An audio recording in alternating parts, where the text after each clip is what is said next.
Coming up on Bear News. Well, it's really that challenge, right, of finding the ducks. The annual ASL Duck Hunt is ongoing. Can you beat the record? A UNC alum recognized for his dedication and hard work. Man, all the hours and time and energy mattered, and it was a pretty neat recognition. Find unique wares at UNC's first annual farmers market. ASL Duck community. Bear News starts now.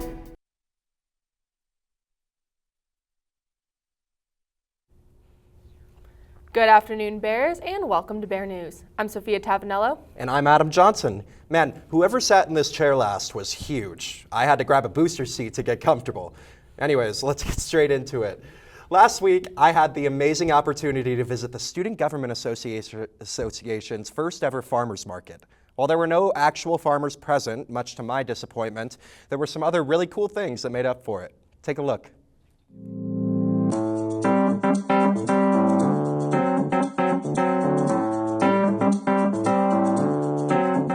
If you walked through campus last week, you might have noticed something a little different. The smell of fresh snacks, students carrying bouquets, and booths everywhere. This wasn't just a random pop-up. It was UNC's first ever farmers market, and students were all about it. ASL Duck community. From homemade treats to handmade jewelry, the market brought together local vendors and student clubs for a day of shopping, snacking, and socializing. This is my jewelry and trinket business. Basically anything art and beads. Nikaya has been branching out in her art and says the farmers market is a great way to show it off to those who otherwise may never have seen it. Last year I started branching out into clothing. I went to UNC and I studied in their printmaking department, and we learned how to do this really cool technique of printing with the sun, and I started putting that on t-shirts. But this wasn't just about supporting small businesses. Student groups were also present, using the market as a chance to meet new people and get the word out about what they do. We're really happy to see a good mix of students and community members right now. We didn't expect as many people from outside of UNC to show up, but it's been really great just to get ourselves in front of students and show them what we can do. And let's talk about the star of the show, the bouquet building station. Students lined up to pick their favorite flowers and arrange them into their own creations. SGA organizers say that they were hoping to create a fun, laid-back event that brings people together, and they are very happy with the result. We were kind of just looking for ways to bring the community together, bring up some vibes, all of that good stuff, and I feel like we emulated that perfectly today. This may have been the first farmers market hosted by student government, but it's definitely not the last. First one, and hopefully not the last. We're going to keep doing this as long as we can. With the days getting warmer, this was the perfect chance to have some fun and work on your tan. Not that I need it, obviously. According to the United States Constitution, the 22nd Amendment states that no person shall be elected to the office of the president more than twice. However, President Trump declared that this weekend that he is considering ways to serve a third term as president. He's not joking. In a telephone interview, Trump claimed that there was a method to be elected for a third time, but backtracked on his earlier statement. Any attempt to remain in office after his presidency ends would be legally dubious, but it is still unclear how determined the current president is to holding on to power. Last week, the second annual Duck Hunt began. Reporter Serena Rubel took a deeper dive into the event. Ready for a cracktastic adventure? The second annual Duck Hunt began last week. There were over 300 small ducks hidden all around campus. Blue ducks are worth 1 point and gold ducks are worth 5. You can gain more points by fingerspelling a 7-letter word.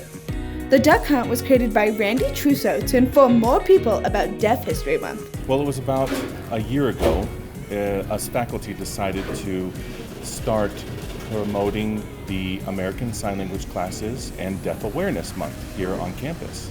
On average, about 50 to 100 people participate. The most ducks someone has found was 50 ducks. Think you can beat that? The top 3 duck collectors will be awarded in a ceremony held on April 7th. First place prize for the person who collects the most ducks is a $50 gift card to the bookstore. Second place prize is a $25 bookstore gift card.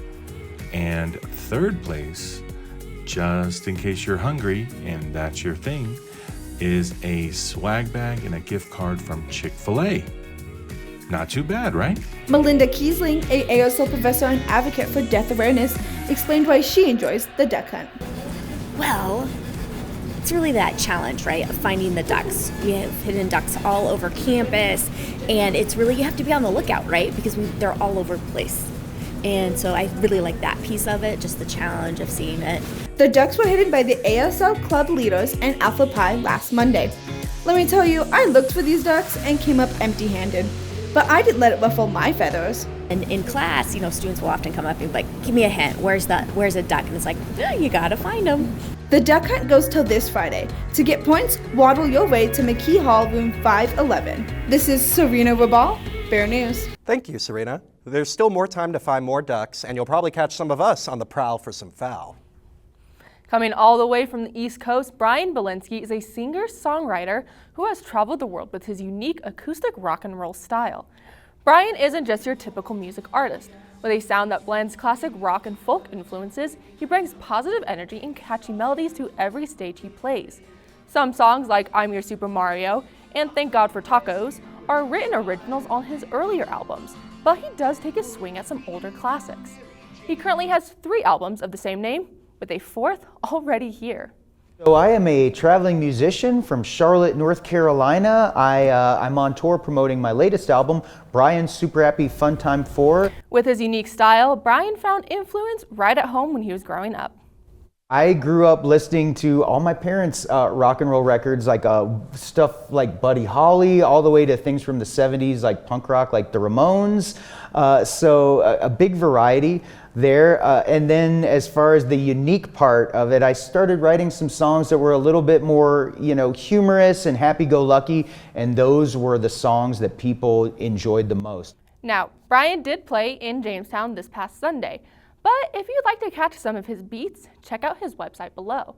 And catch a more in-depth look into Bryan on the next Bear News, and stay tuned for a performance after the show. A Colorado banker and former UNC business graduate is making big moves, not just in finance, but in the community. Our resident boss lady at Bear News, Sophia Tavanello, has more. It was really an interesting honor. UNC alumni and Executive Vice President of First Bank in Colorado Springs, Zach Bunny, is being honored as the recipient of the 2025 Bankers of Distinction Award. To be honored by them as a Banker of Distinction is pretty neat. They work with the largest banks in the state as well as some of the smallest, and so to get to kind of work alongside them over the past several years and then to be honored the way I was pretty important. Kind of a crowning achievement, I guess, in certain ways. It started to feel like, man, all the hours and time and energy mattered, and it was a pretty neat recognition. Bunny oversees First Bank's market, specializing in commercial lending. He's a big supporter of creating confidence and community within his location. Instilling confidence when things seem stressful or difficult, celebrating alongside our customers when things are really great.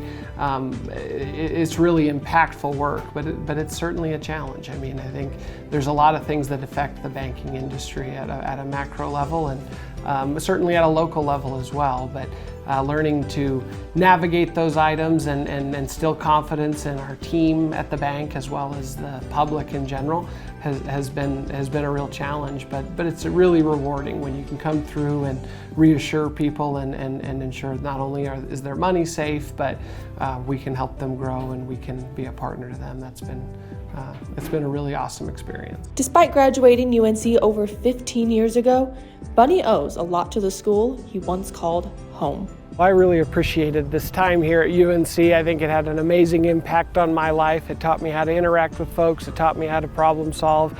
And maybe most importantly, it's where I met my wife. But the journey at UNC was really special to me, and it's been really fun coming back and getting to see the campus. A banker with a big heart. We love to see it. Congrats again, Zach. A lot of federal funding cuts have been made across the country, and the National Park Service is no exception. On February 14th, President Trump cut funding and laid off around 1,000 workers. Bear News reporter Jamison Rembert spent Sunday afternoon going up to Rocky Mountain National Park to see what he could find out. The impact of these cuts, as well as some opinions from your fellow Bears, will be on our next show, so be sure to tune in for that. Coming up after the break, we'll have Colin Moe, our sports anchor, take us through some track and field wins for UNC, his take on a record-setting hockey player, and some upcoming games you can keep an eye out for. We'll be right back. For decades, I've taught you everything I know.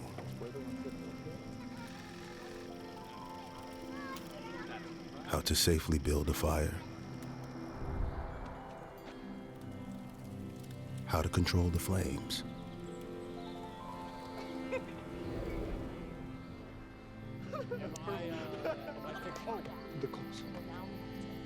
What to do with hot coals.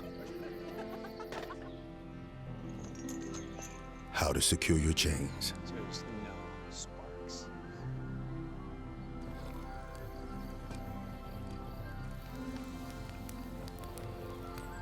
But I can only teach wildfire prevention. Only you can prevent wildfires.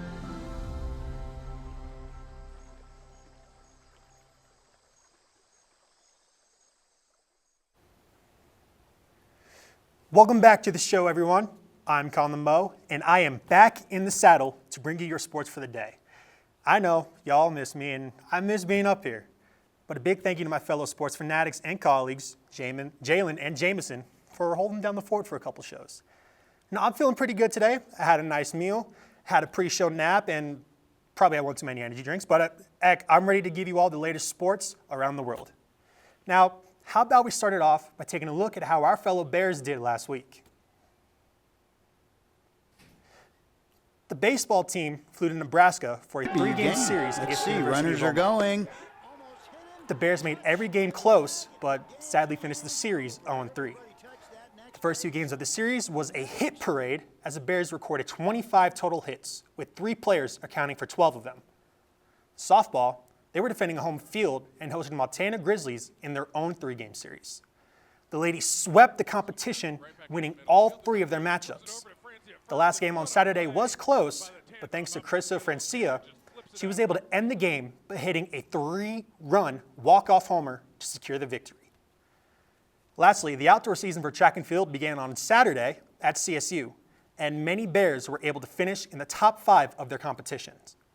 For the women, Sharika Thomas finished 4th in the 100-meter hurdles, while Kiana Van Haren and Jalen Lane were 2nd and 3rd in the long jump.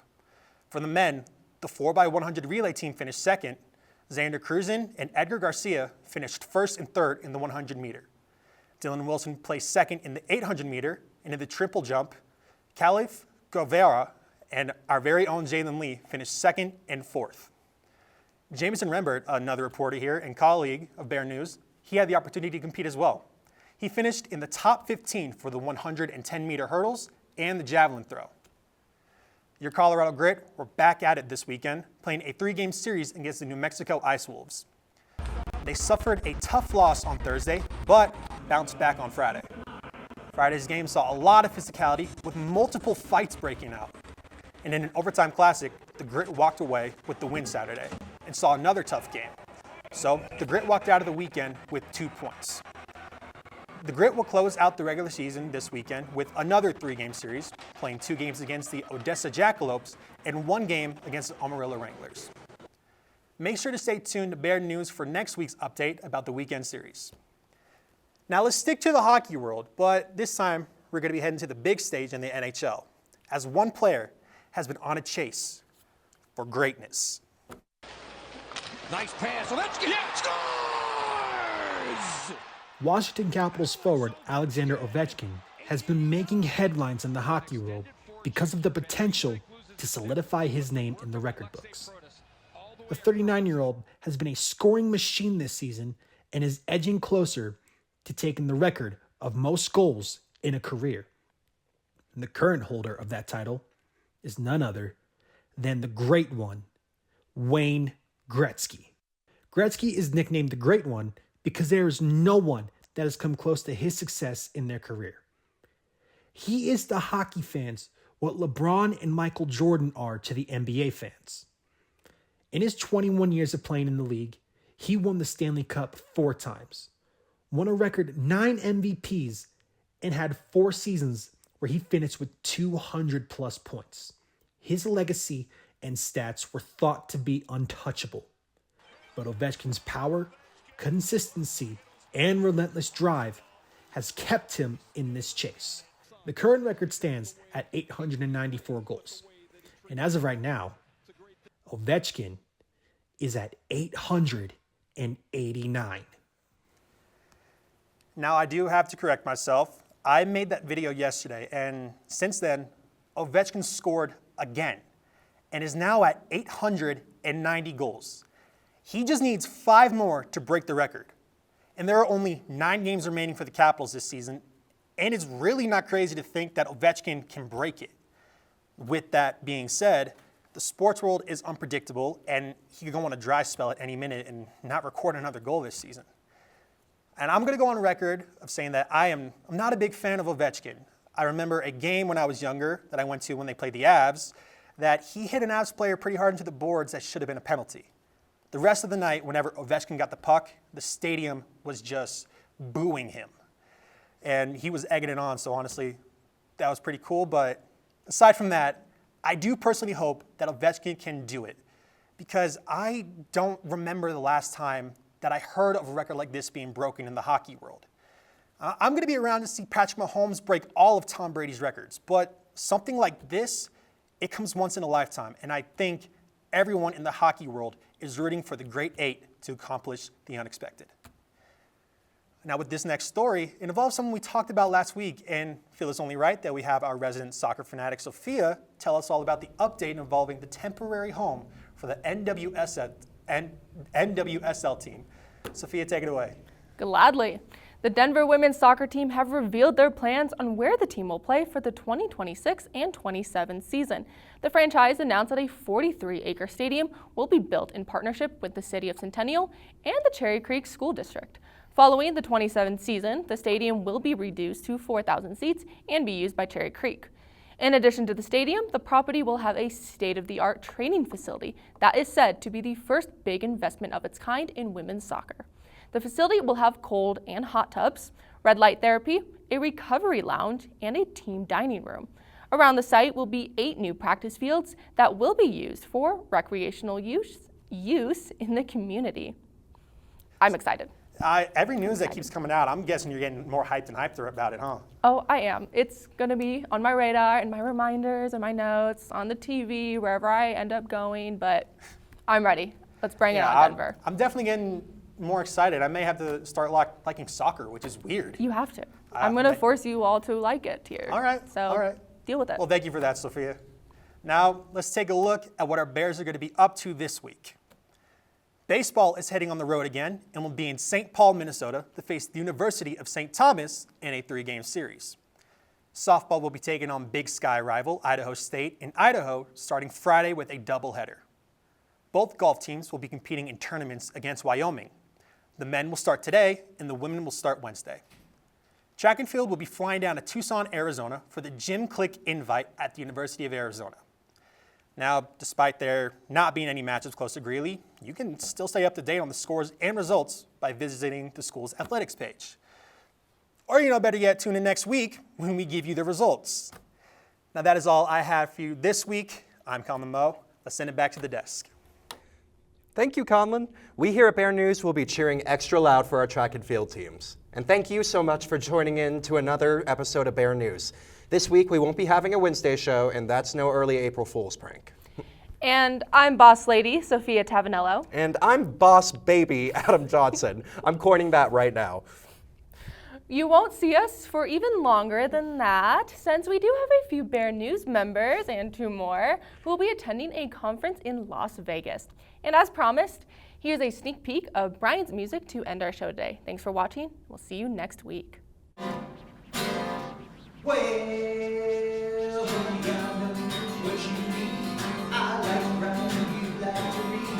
I really like the way you look. I'm gonna check out my library book. 'Cause I'm your host, rhythm boss. My library's coast to coast. And I think about 20, I'm 34, yeah, 50, I'm 60, I'm 78. I love you, baby, don't need me. You're hotter than nice, but it tastes so great. And I'm your host. Rockin' libraries, USA, yeah, you're so cute. In your glasses, studying for college classes. No fail, point passes, sweeter than Alabama molasses. I'm your host, you're the host.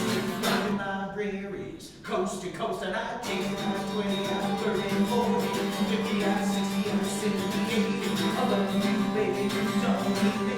You're not a man, you're taking gravy. Now I'm your host, okay. Rockin' libraries, USA, yeah. Rock, rock, rock the library. Rock, rock, rock the library. Rock, rock, rock the library. Rock, rock, rock the library. I'm your host, okay. Rockin' libraries, USA, let's rock.